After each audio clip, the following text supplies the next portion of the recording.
Welcome to the importance and power of reading. I'm Michelle, the computer lady, your host. During some awful dark times in America, Black people were denied the ability to read, to learn how to read, to write, or to even own books. And that has hampered our communities up until this day. Now we're going to have important conversations about the importance and power of reading.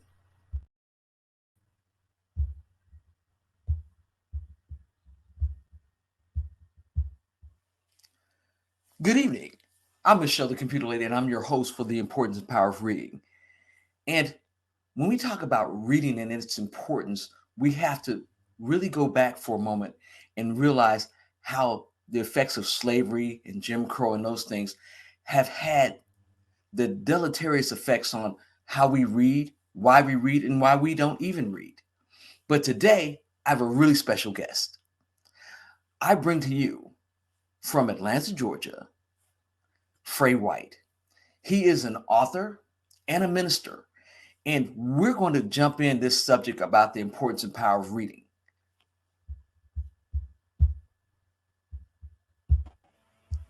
How you doing, Fray? Thank you so much for joining me this evening. Michelle, it is great. I'm doing well. How about yourself? Ah, it's amazing. I'm so blessed to be alive. And so, Fray, I've known you for a few years, and I know that you're an author. Can you tell us about your book? The book, Michelle, actually, it culminated with while I was in seminary. And now I was having to write my thesis, and I decided to write my thesis on faith based on the scripture of Hebrews 11:1, and it states, now faith is the substance of things hoped for, the evidence of things not seen. And from that thesis, it just evolved into a book.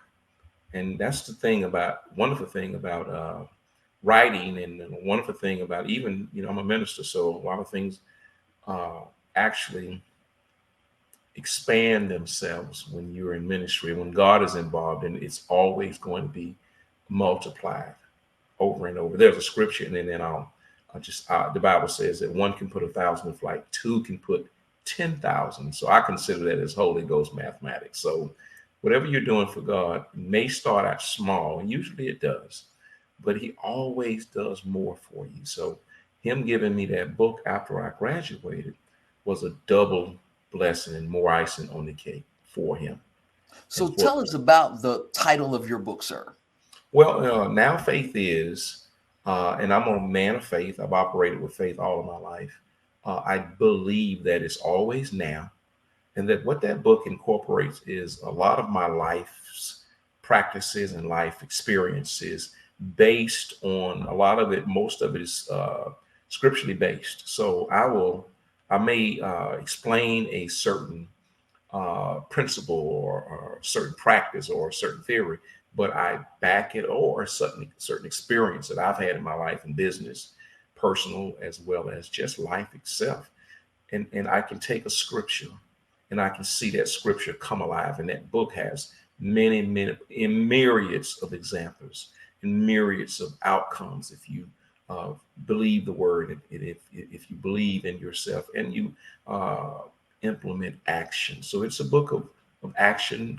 It's a book of belief, and it's a book of business and principles. So it's an amazing book. Well, And I thank won't you for sharing that with me. Now, let's get to the crux of why we're here today, and we're going to talk about the importance and power of reading.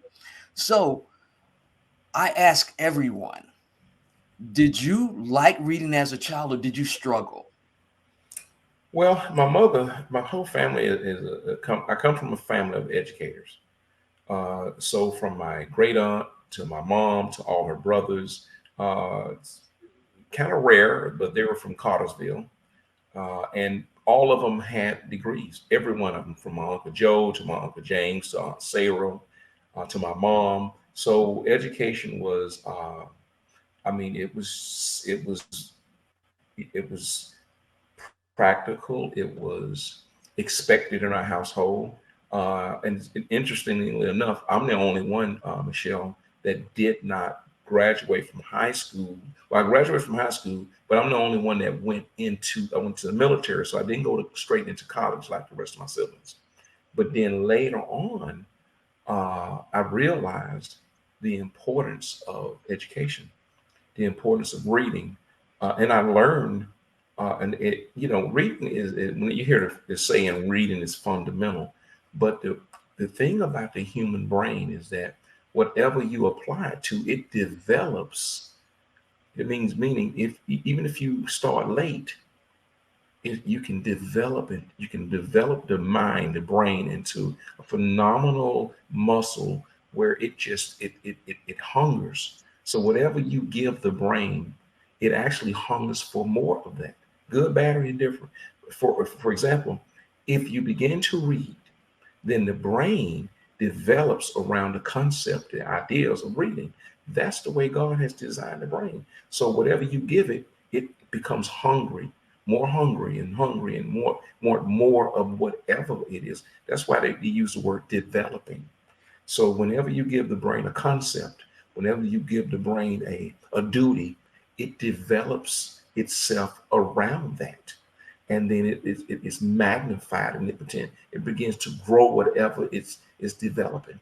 So if you read a lot, it develops around the concepts, it develops around the principles, it develops around that entire uh, uh, practice, the philosophy, and the works of reading. Because reading is your brain is mechanical. It takes it and it processes it. So the more you read, the more you want to read. The problem we have is that a lot of times we never initiate, we never start reading. So we didn't. So we miss the fundamentals of reading. But once we start reading, it's contagious. It's like an amoeba. It spreads, and so that's what you want. That's what you want kids to start very early. And even if you're middle age or teenage or whatever your age is, once you start feeding it, the brain, it starts hungering. And I said before, it hungers and thirsts for more and more and more. Doesn't matter what the subject is. Doesn't matter what So it is. now, since you said that, and I want to pinpoint this because you said all your folks were degreed and you went into the Absolutely. military. So my thing is, did you read at an early age, or did you acquire the reading once you got out of the military and you started to uplift yourself and get more education? Well, I actually played dodgeball with reading. I hated reading, Shelley. And I really did. I'll give you an example. When I was in the 10th grade, I promised my mother that I would make straight A's and B's. And I could have made straight A's in high school, but I enjoyed high school. I had fun. I was a jokester. I played a lot of sports, but I hated reading. But what was interesting about it is when I did read, I could comprehend what I read. I mean, I would remember it. I could regurgitate what I read. So, and it, it's interesting because you have different types of readers. You have, I'll let you explain the different ones, but I'm a visionary, and I'm not auditory, and there's certain types, and maybe you'll cover that. But you once you determine what kind of reader you are and the way you comprehend, and most kids struggle with reading early on if it's not a part of their uh, growing up, if it's not a part of the practice and not a part of their habits, is what I want to say. And So, since you struggled reading, how did your mom or your dad or your uncles and aunts get you to read or drive you towards reading? well, we had a lot of books in our home, but we were required to read certain books. But as soon as the requirement was over, or I met whatever the standard was, I would quickly put it down. But then when I would pick up a book that I really enjoyed, then I couldn't put it down. I had a habit of reading the book from start to finish as quickly as I could, and that's what's important, Shelley, to find books of interest. Books that you like. And I was in the military. It's interesting. I started reading a lot of biographies about people and places and things. And so that kind of spurred on more reading. And so, and you have to be careful with that too. 'Cause sometimes you can, if you don't manage it correctly, you can read some books that will take you in different directions. So, but I enjoyed it, and I enjoy it now. Sometimes I could read a whole weekend because now I understand reading uh, the writing as well. So the better reader you are, the better writer you are. The better reader and writing you are, the better speaker you are, the better communicator you are. You see? That is absolutely true. So now that you read more, who was your influencer, or who influenced your pattern toward reading? Mom, dad, uncle, aunt, a mentor, whom? Uh, you know, I left the military, Michelle, and then I started taking a lot of communication classes. I was a telephone man in the military. So when I got out, I started going to a lot of training classes and getting certifications in different equipment. And so I realized that you had to read and comprehend in order to be a good technician. And so I would study those books. And at that time, Michelle, the big, really thick books they would give us, not like they put them on CDs now, but we had volumes and volumes of books. And I remember this first company I worked for, the owner actually he forced me because I installed the system, but I had to train the people too. He forced me to learn every feature in about this particular equipment, right? And then when I learned it in 2 weeks, because I had a 2 week window to learn it and then train them. And so when it was time for me to train, he actually did not require me to do all that. He said, Fray, I wanted you to learn this. And it scared me to death. But that was, and I was 22 at the time. And so that taught me the value of learning different manuals and books, and then being able to apply it and being able to even teach it.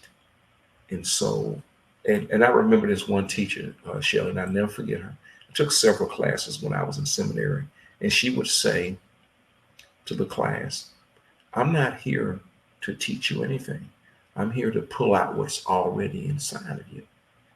And so at first I didn't understand that, but then as I would take more classes, I pretty much understood what she meant. A lot of things are already inside of us, and so uh, and it was easy. The more we learn, the more you want to learn, and the more you realize that it could be fun if you make it out of. I would say if you make it, don't make it a chore. Be excited about it. Make it a learning experience, is what I want to say. And so from the experience comes benefits, you see. And so the more you read, the more you understand, the more you grow, the more valuable you become, especially in certain subject matters. And what's so good about our world is there's so many subjects that that you can learn, but you'll find yourself gravitating towards specific things of interest for you. You know, for instance, Michelle, you love computers and everything about them. And so that's what and matter of fact, to the point, we call you the Michelle, the computer lady. And so it's synonymous. Computers are synonymous with you. You see, so you'll find yourself instinctively being drawn to whatever tugs at you, whatever that's a part of your being. And it takes some people, Michelle, some people get it early. Some people know out the gate who they are and what they want to be. But most people have to discover that. And you discover that through reading. You discover that through writing. You discover that through myriads of experiences.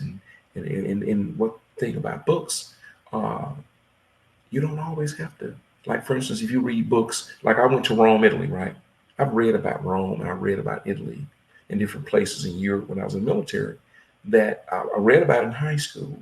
I read about in elementary school, and then being able to be there, having boots on the ground, having those experiences. For instance, I was inside the Roman Colosseum, read about it, saw it on television, but actually being inside of that Colosseum was fascinating. So Exactly. Now, I want you to hold on to that. We've got to take a quick commercial break, and we'll be right back with Fray White as we discuss the importance and power of reading. Hi, I'm Michelle, the Computer Lady, author and children's book publisher of the Mommy Readers Collection series of books. Well, we know how important it is for us to read, but we also know how important our public hospitals are. We're here in Atlanta. My public hospital is Grady. They saved my life. And I would like to give back, and I need your help to do so. I've created a new fundraiser called Building Towards Our Future. And what's going to happen is we're going to make sure, you and I together, that Grady keeps on serving the marginalized, the poor, and the indigent in the Atlanta metro area. All right, stay tuned for more announcements. I'm going to be telling you how real soon. Thank you for joining me in this fight to make sure that we can live with Grady.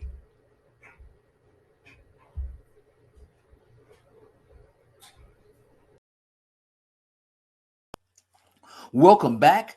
I'm your host, Michelle, the Computer Lady, and thank you so much for joining me for the importance and power of reading. We have with us Mr. Fray White, actually going to be Dr. Fray White because he's getting his PhD. He's a minister and author of Now Faith Is. And we're talking about the importance and power of reading. Now, you're saying that you read as a child about going to Italy and Rome. And so when you got there, it solidified what you had read and how important that is. Now, I got another question to ask you. What was your favorite book as a child? Speaking of reading about Rome and those kinds of things. you know, I was one little inquisitive guy, right? But I was always drawn toward like cowboys and Indians and those types of movies and war movies.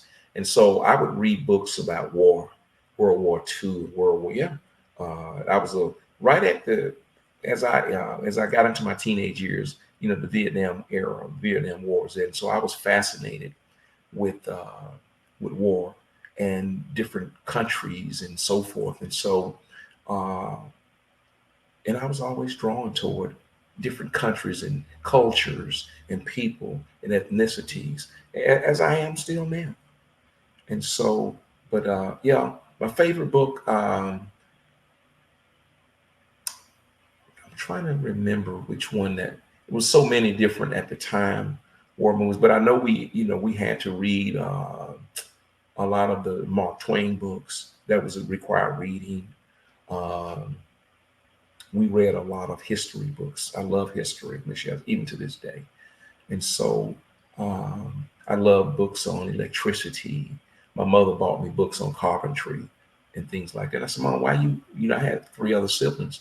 So why do you always buy me books on carpentry? She said, because Jesus was a carpenter. So that was her explanation. But I was always drawn to engineering and mechanical types of books. And that's what I do now, you know. So, what's your favorite book today? Oh, Michelle, the Bible.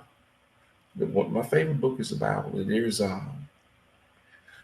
and I'm trying to be real religious, but the Bible, as I, especially when I was in seminary, as I learned more and more about the different characters in the Bible, and not just Jesus, but from Genesis to Revelations, you got so many different characters and so many different experiences.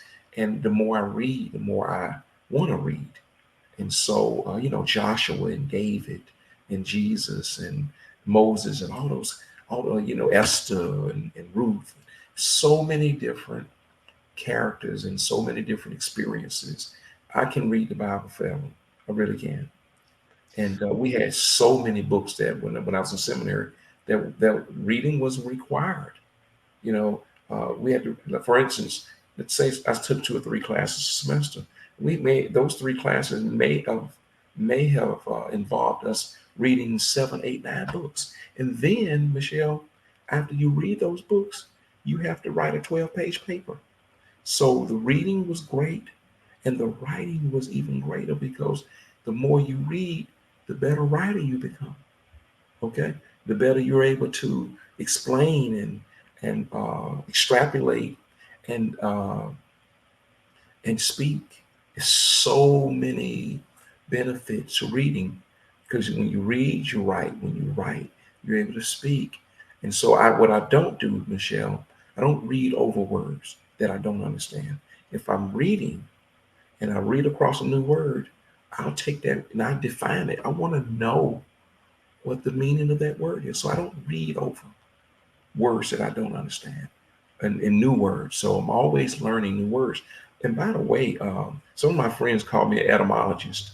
What an etymologist is, Michelle, is a person that goes back when you, for instance, they go to the origin of what a word means. Okay. So there's always a word. And believe it or not, they're always adding new words to the dictionary every year, Michelle, That's true. because as cultures change, new words are, I don't want to use the word invented, but so to speak, yeah. So new words are added to our vocabulary. So they're constantly adding new words and phrases. Oh yeah. A lot of people don't know that. So Yep. there's words in the Webster that you won't find there. You don't find them now, but you won't find them in the Webster 50 years ago because we didn't Well, use that, those. well, that's very true. And I've noticed that the words of old are starting to come back as we start to expand our vocabulary and how we study and how we view the world around us. Yeah, Now, you've been an educator as well as a professor because yeah. being a doctor and being into divinity and then owning your own company, you know how important reading is. How has it really helped you in your professions, reading? Well, there is a correlation between reading, writing, and speaking. They all work together. The one thing that you have to do in business, what has enhanced my business opportunities, number one is you have to be able to communicate well. You can become a great orator. And a part of being a great orator is you practice using new words, but you need to know what those words mean. And it's not how big the words are. A great communicator is one who understands and listen. What I've learned, Michelle, is in my uh, search and in my cultivating of new customers in business. One of the great things of great communication, a great communicator is one who listens, because you have to listen to what the customer needs are, not just there to tell them everything. And I lost a couple of big projects because I didn't listen, and I was trying to save customers money. They didn't. Sometimes they don't want you to save them money. They don't. And I learned, that's a hard lesson to learn. But everything we do is a form of business. Everything we are is a form of how we communicate. Um, the Bible says, "Death and life are in the power of the tongue, and they that love it shall eat the fruit thereof."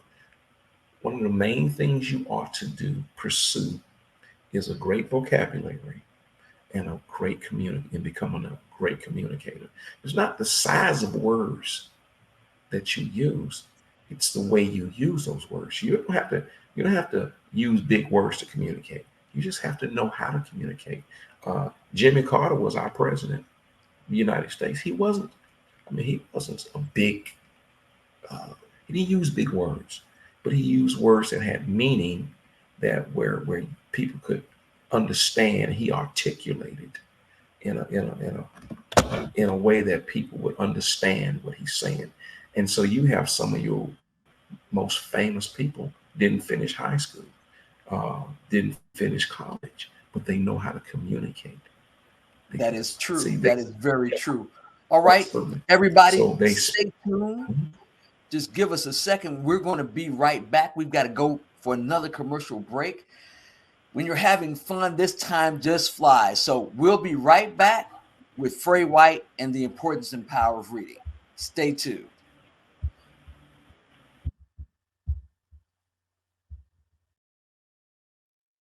Are you a company, business, or service that believes in social responsibility? Would you like to make a positive impact? You can. You can sponsor this program and be seen by 2 million viewers on the PIC TV network. Call 770-367-1268 for more information today.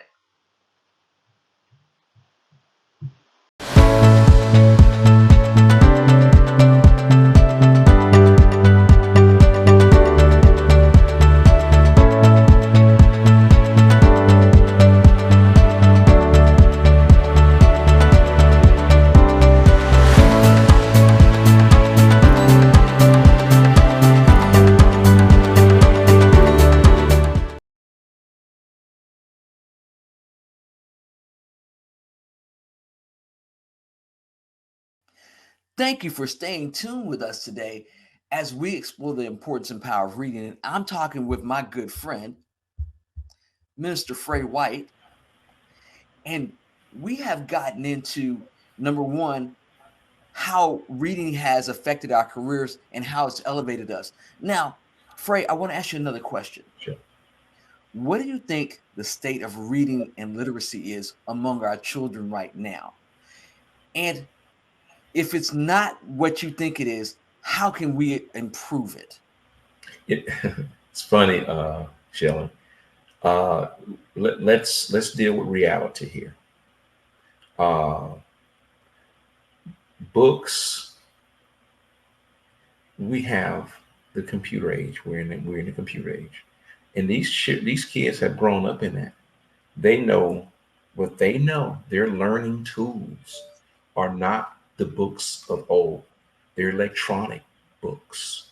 They're being taught electronically. So, and that's their culture. So, oftentimes because we're from a different era, we can't force them to read books. But no, let me say this: we can't force them to read from books.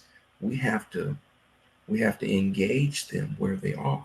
They are iPhones, iPads, all these electronic devices that carry thousands of books.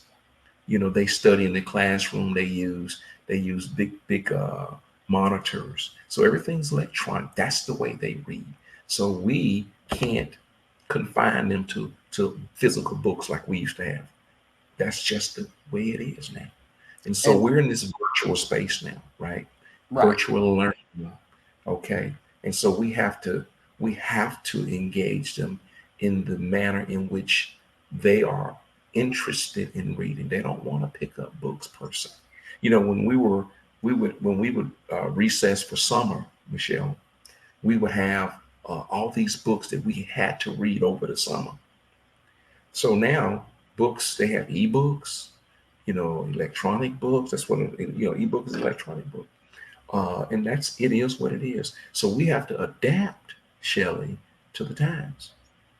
So and so Well, even adapting to the times, what I see is that, yes. and what we've seen is the reading scores among children are dismal right now.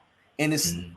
and the thing about it is, and I discussed this with a couple of other folks, Yeah. is that parents, because busy, working, taking care of the household, a lot of parents aren't sitting and reading with their children, or they're not Absolutely. having the kids read to them so they can assess their reading skills. And Absolutely. those are the things that I want to talk to you about today.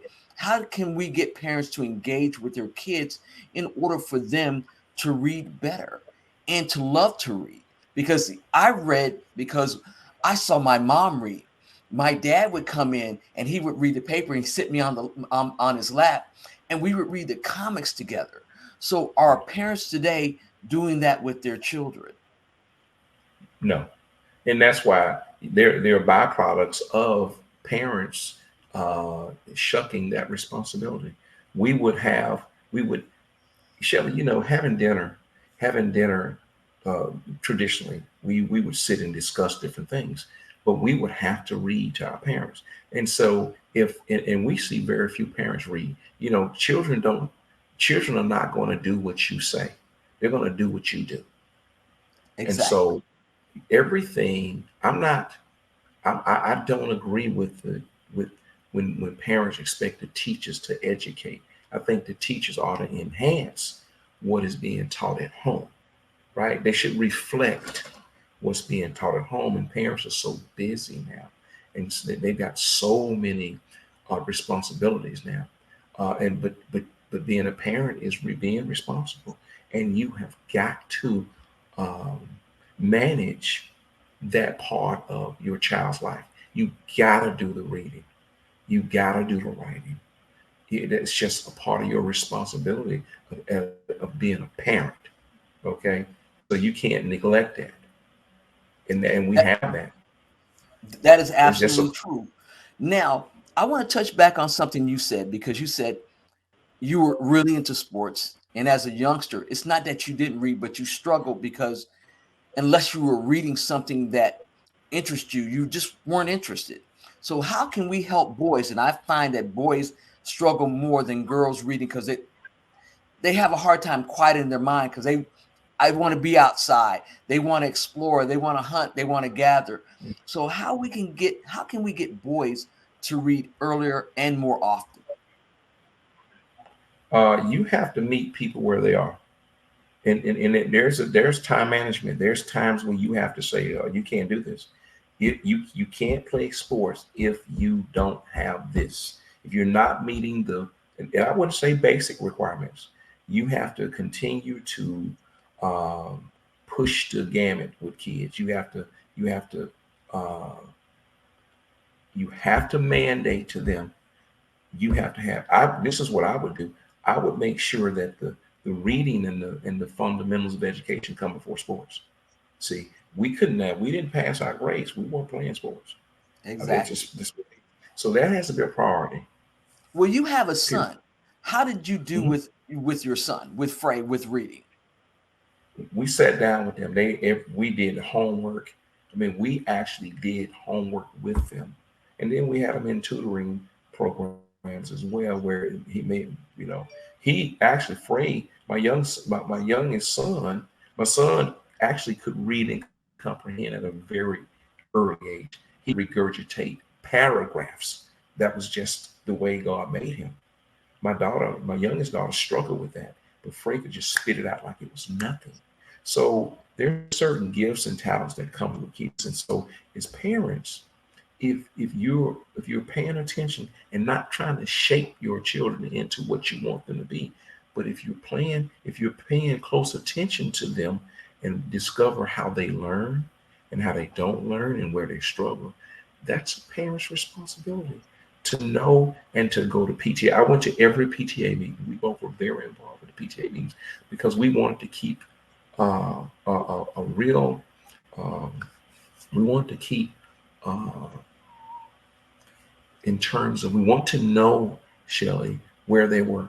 We wanted to keep a handle on the progress or lack thereof. So then we knew where we knew, where they struggled. And so that's why they have PTA meetings, because it's important that you know where your kid is, and you cannot play with that because Exactly. the So process of now, yeah. exactly. And so now I've got to ask you, what guidance would you give parents today of both boys and girls on making sure that their children read well, and gear them towards whatever life they'll have in the future, that encompassing not only reading but the sciences and everything else? Yeah, you gotta. We live in such a fast evolving world, and so the guidance is you got 12 years, and you got to take it serious. You got 12 years. That's it.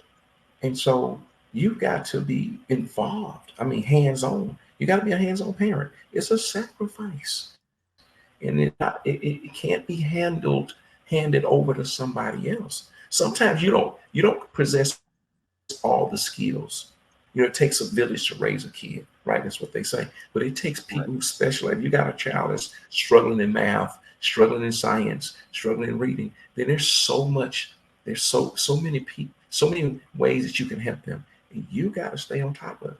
A lot of parents don't. But you have 12 years. So you put every effort you can in those 12 years to make sure that you're managing their time, that you're on top of their progress, right? And that you see positive results. You have to do that as a parent. And you cannot neglect that, and you cannot give that responsibility over to somebody else. 12 years, Shannon. And that's it. Well, Okay? that makes sense. Now, STEM education is now, and it's also the future. How can we help our children learn science, technology, engineering, and math, and incorporate a thirst for reading and that knowledge?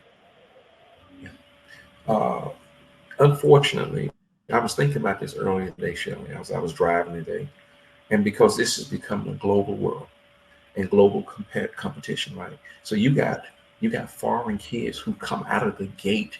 They're trained from infancy, the science, technology, engineering, all those things that comprises STEM, right?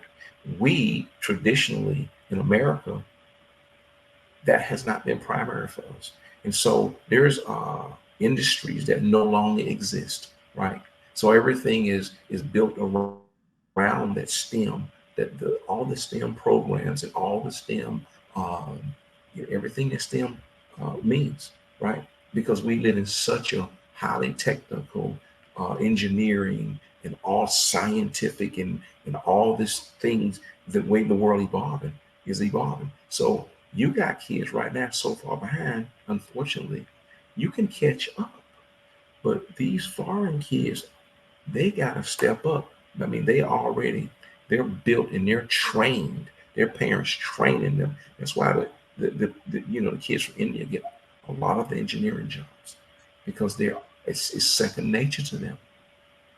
And so as American, I'm not trying to differentiate the difference, but this is our country.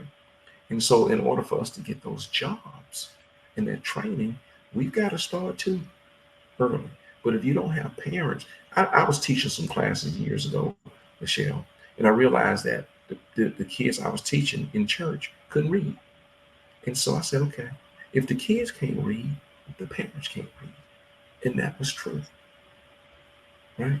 So if both of them do it together, and then they evolve, that household become a household of leaders. You see my point? And, Yes, I and, do. and so it goes, and so we have to, as mothers and fathers, grandmothers, it's a lot. It's a lot. We got a lot of work to do, Michelle. But it has become second. It has to become priority in our families. Reading. Now, It's never changed. that is absolutely true. And this is one of the reasons I created this segment on the importance and power of reading. Now, let's look historically because we know at one time Black people could not own books. It was against the Mhm. law for them to learn how to read. It was against the law for anybody to teach them to read.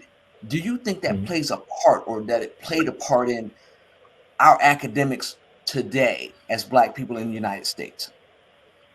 I think Shelley, yeah, initially, but now, for instance, you have foreign kids that come over, and they speak their language.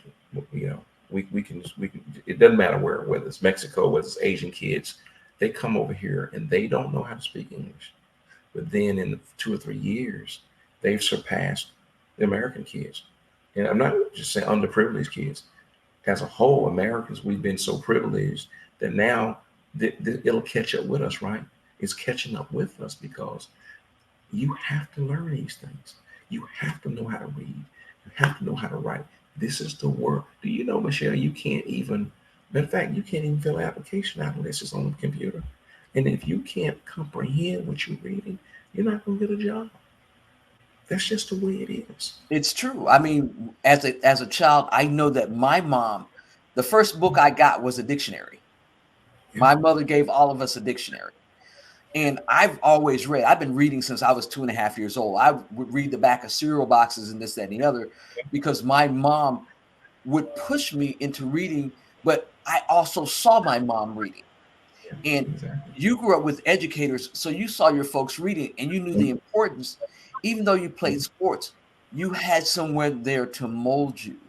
How do we reach out to the community and help mold the kids that don't have the access or the village that we had? I let me say this right, and so we have a. I'm gonna say no excuses, right? Most people own an iPhone. They own whether it's an iPhone or Android or smartphone. Michelle, there is literally no excuse for being undereducated now, because you can take a phone and educate yourself and develop and learn a skill right there on that phone. Right, look at on this little phone right here. Okay, if it's a smartphone, you can go to YouTube and learn pretty much anything you want. Anytime you can get some training, you can get a degree, you can get whatever. There is no excuse. Period. You can learn how to read, you can learn Spanish, you can learn any of the languages free. That's the benefit of the World Wide Web. There's no excuse for being illiterate now. You, uh, there's no excuse, and they got free phones. Well, and that's something that we both agree on. Yeah. Now, Frey, this time has flown by. I want you, in your last thoughts, as you look out and you talk to the parents of children in America, and let them know that, number one, there's no excuses. Number two, leave them with a good book today that you would recommend them reading with their child. Um, I would start with the dictionary.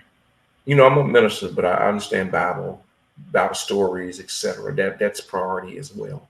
But you have to have fundamental book, fundamental reading. You have to learn the ABCs. You have to learn how to put together nouns and verbs and prepositions. You have to learn grammar. You can get books and learn basic grammar, because it all starts there. You got to learn how to read sentences, how to string together sentences into paragraphs where they're discernible, where they're comprehensible. And so it starts with that. You know, it's so many um, just basic principles and basic practices to get started. The good thing about it, Michelle, no matter how old you are or how young you are, you can get started today. Today, you see. And if you may be behind in your order skills, you know, you may be behind in your writing skills, you may be behind in your reading skills. But once you start reading, again, I use the word we started out, develop. The brain will wrap itself around whatever ideals you feed it. Okay, junk in, junk out. Reading in, reading out. That's the way we were. That's the way we were created. Whatever is in us will come out of us. And I will compel you, mother, father, children, feed yourself with great reading material. And I promise you, junk good stuff in, good stuff out. Junk in, junk out.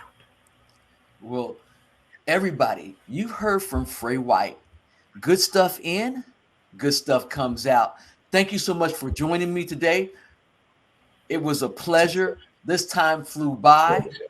Michelle, Now, for everyone, I want you to think about what Minister Frey said. He said, as long as we're getting our kids to read, it doesn't matter whether they're using a phone or books or going to the library. The onus is on us. We no longer have excuses as we think about and we ponder the importance and power of reading. Thank you so much for joining me today.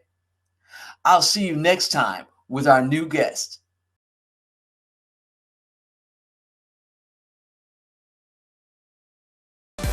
Since 1877, Jackson State University has been training students for a life of service and leadership to impact our global society. Ranked among the best HBCUs in the country, Jackson State University offers 47 undergraduate, 37 master's, 1 specialist, and 13 doctoral degree programs. Whether you're interested in the arts, education, public health, the sciences, or business, we're here to take you from ready to JSU ready. Visit jsums.edu and apply today.